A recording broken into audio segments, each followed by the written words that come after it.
একটা খারাপ কথা বলতে হয় যে আসলে আপনাদের ওষুধ হলো আওয়ামী লীগ। ওদের কোনো ভদ্রলোকের সঙ্গে ওরা কাজ করতে পারবে না। আওয়ামী লীগ একটা অভদ্র দল, এরাও একটা অসভ্যের দল এবং ধর্ম বিকৃতকারী একটা দল। এরা মওদুদিবাদে বিশ্বাস করে, এরা ইসলামে বিশ্বাস করে না। এরা মুসলমান ধর্মে বিশ্বাস করে, যদিও মুসলমানের লিবাস আছে এদের। এই সমস্ত লোকগুলোর হাত থেকে দয়া করে বেঁচে থাকবেন। এরা বাসায় বাসায় যাচ্ছে, মা বোনদেরকে একা পায় বাসায়। আমার মা বোনরা, বাংলাদেশে মা বোনরা অত্যন্ত ধর্মভীরু এবং দুর্বল, তাই না?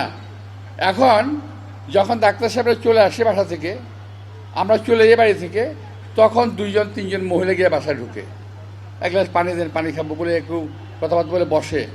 তারপরে পরে করে কি জানেন, বলে যে জামাতেরকে ভোট দেওয়ার জন্য এই দিলে এটা হবে, বেহেশতে যাবেন, না দিলে আপনার ক্ষতি হবে, এই বা নানান রকম কথাবার্তা আমরা বলে।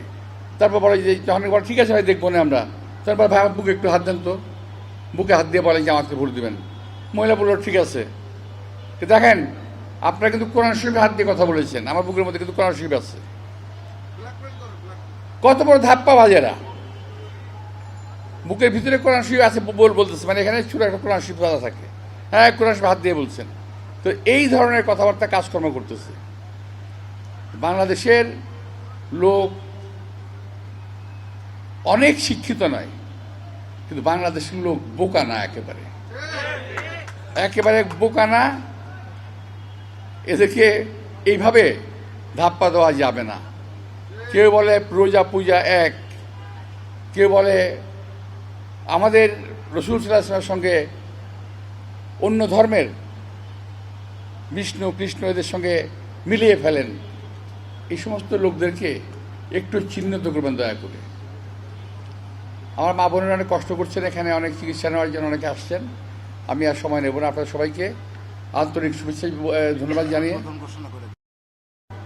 খালেদা জিয়ার জন্য, দেশনেত্রী বেগম খালেদা জিয়ার জন্য এবং শহীদ রাষ্ট্রপতি জিয়া রহমানের জন্য আপনারা দোয়া করবেন। আমাকে একটি ভোট দেবেন যাতে আপনাদের পাশে সবসময় থেকে আমি কাজ করতে পারি। আপনাদের সবাইকে ধন্যবাদ।